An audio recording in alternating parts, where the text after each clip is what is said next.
Харшгүй хүчит Хатбаатар аваргын тухай. Сүрэнжээ багсны тэмдэглэл.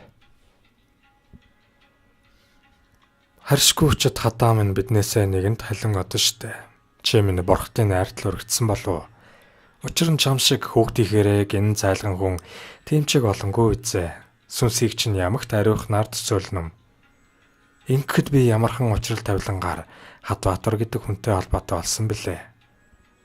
Энэ бол 1976 оны наадмын түр авсантай нь холбоотой юм. Тэр үеэр би бас л жаахан цөвтөж амслаа ажил таслаа гэсэн зэмлэл шийтгэлтэй наадмын өдөртөө тохиов. Урд жил нь хил аманд өртөж явсан Хатбаатар тэр жил тэнгэртээ сайхан барилдаж төрүүллээ. Унаж явахдаа ч мэх хийдэг, сүйдлийн хэдэн жил дандаа дээгүүр үлдэж эд үйтэй байгаа давгсран арсланг хөлийг нь газар хүргэх завдал гаргалгүй сэнсэртэл дүүртэж хаяад төрүүлсэн Хатбаатар миний зовлон гонгийг ч цугсгсэрлээ. Тэгээд л би үзгээ шүүрч аваад ийм нэг шүлэг бичсэн.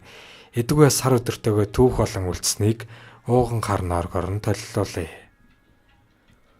Гэргий цэндэ маанч мөн бүх сонирхогчийн хувьд азтай байж Цуслангийн танилтайгаа Хатбаатарын төлөө мөрийцөөд шил юм хоцсон юмдаг. Тэр цагаас л би хатаад сүжирч барилдааныг нь үзэх гэж бярхвчийг нь үн сэтгэлээсээ багтах гэж гуйдаг. Амтэн хүнтэй хамгаалж маргадаг, хамгаалж хаацаалдаг болсон юм. Дүүмэднийг нь таны хатаа гэж үеийнхэн маань чиний өнөө хатаа чинь гэлцдэг болов. Чиний өнөө хатаа чинь бэлтгэл сургуулаа таслаад барилддаг жолоочийн кабин цугаад алга болж гин. Дунд говьд сайлчин хүүхнүүдийн дайлуулад 40 бетоноор усыг нь зөөж өгч явна гин. Нэрмэл хүртээд буйнаад шидэлж байгаа юм байхаа. Мууя аварга ёстой цусын хойлно доо.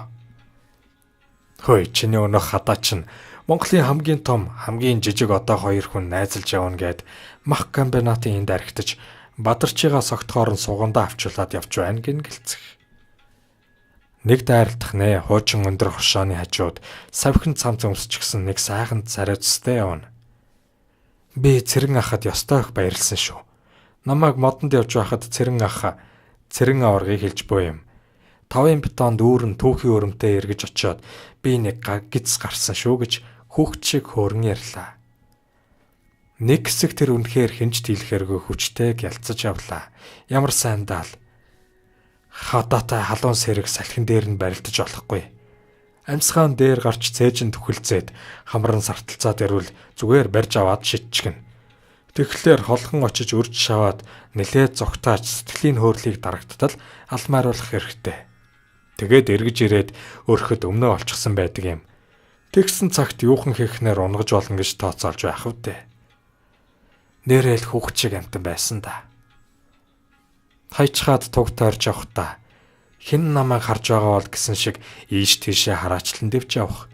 Эсвэл нөгөө хүнээ баттай сайн барьж авсан хойно хүүхнүүд намайг лав харж байгаа даа гэсэн шиг тал руу толгоогоос ихсүүлэн харжээ байх. Түүний ч хүмүүс мэддэг, хөөршөн инээлддэг байв та. Би хамгийн анх Хатбаатарыг харснаа ер мартдаггүй юм. 70-аад оны ихээр тод хөх торгон дээл дээр бачгар дурдан өргөн ороож бүслээд угалцтай наамлж иж дөрөв талтаа жанжин малгай тухтуулсан үнэхээр зогсон нүд дүүрэн сүрлэг сайхан залуур алхалж явахыг хүмүүс харж хатаа гэлцэж байсан нь багтмаар сайхан санагддагсан.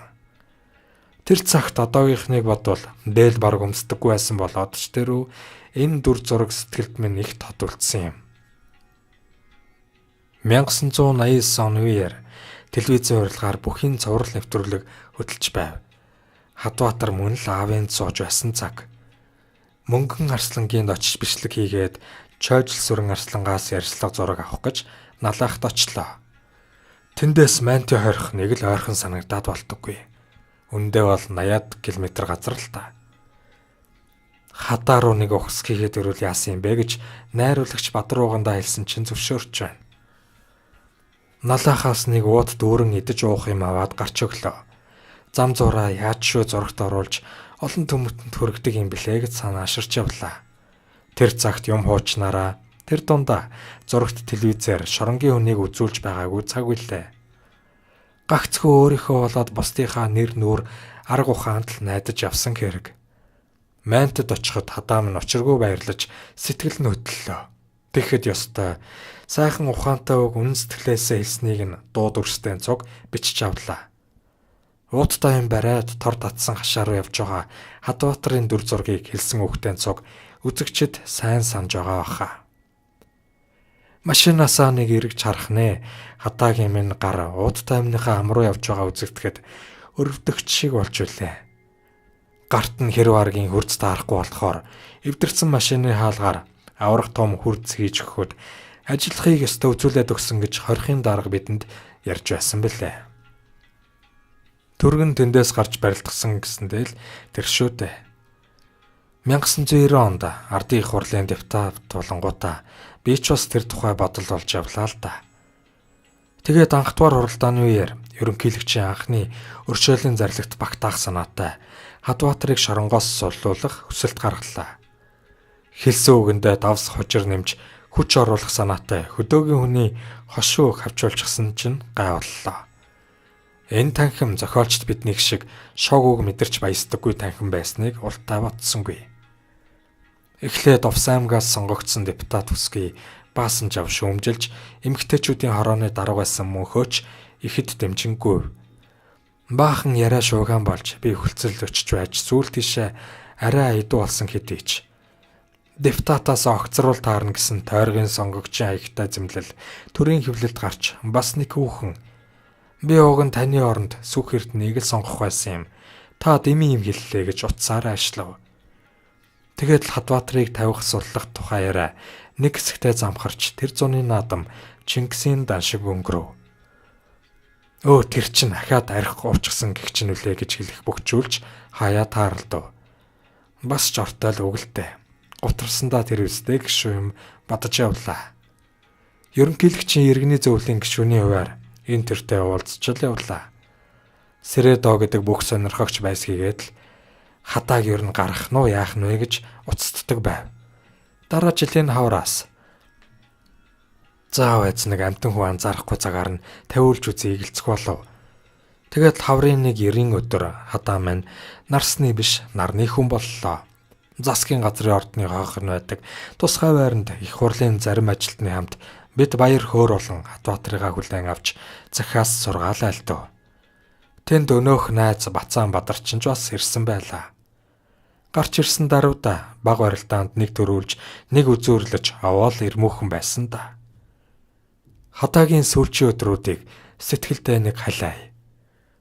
Хан уулын ард хамгийн сүүлчийн удаа цоллуулж барилдаад намжилт орж гэдэг шин начин төрүүллээ. Намжилт орж зургаад авч начнаа баталсан бэлээ. Хан уулын өвөрт Төв аймгийнхаа наадам зодголсныг нь хотлоор мэднэ. Наадмын 14-ний өдөр дундаа би түүнийг сүүлчийн удаа харсан юм.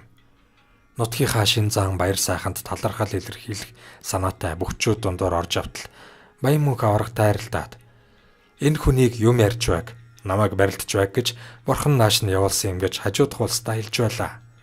Жаахан цаашлтал Хадбаатар элэг үсээ чангалж байх нь харагдаад сүрэнжав ахаа саяхан би шарлсан шүү гэж алсахнаас над өгүүлж байлаа. Энэ бол түүний сүүлчийн үг байсан юмсан ч. Би өглөө нь баян сумын наадмын гэрт боорцох хацаад хиймэл шүдэ оголжгаад сэтгэлдээ ёр совинтай явсан тул хинтээ ч юм ярьсангүй. Баяр сайх наач олсонгүй. Хаяа уулзгаараа сүрэнжав ахаа нэг шүлэг уншаач хиймрийн сангаа тавиатгаач гэдэг Бат Эрдэнэ аврагтаагач тайралцсангүй. Наадмын гол асрын зүг эргэж явлаа. Эдүгээ сэтгэл уучлах юм гэвэл за яах вэ, ямар ч байсан дэвжэн дээрэл нөхчиж шүү дээ гэх бодол үлджээ. Тийм ээ, Хадбаатарыг үнэхээр Монгол бүхийн дэвжэнээс салгаж бодохын аргагүй юм. Тэгээд ч тэр маань сайн хүлэг уян дээрээ төрж нөхчдгийн адил дэвжэн дээрээ зогсоож гэрээ түмэн олныхоо сэтгэлд мөнхөрчээ. Яруу найрагч Нямаагийн төрийн шагналын мялаалган дээр зургтын гүр азар манай авгаа цэндэ бит хоёртой дайралтаад доор мэхийн эмгэнэл илэрхийлээд сүрэнжав ах минь одоо л таныг юуны төлөө зүтгэж явсныг чинь Монголын ард түмэн ойлгоно догж хэлсэн нь гүнзгий сэтгэл төрүүлсэн бэлээ. Монголд хэл үйцч мөн бяцхан агшнараа гүнзгий шүүрс алдаж Хадаа минь чи минь даанч хүүхэд шиг цагаахан сэтгэлтэй явсан та гэсэн нь олонний сэтгэлийн долгисыг хөндөн цалиглуулсан бэлээ. Харшгүй хүчит хадаа минь бурхтын найрандаа амгалан залар та. Тийм хүний хойдох ариун байлгүй яав гэж. Дэвчигээ дүүргээд гардаг нь давг цэрэнгийн хадаа гэж дэлхийгээ дүүргээд манддаг нарны хаахнан чимэн мишээж явнан бай.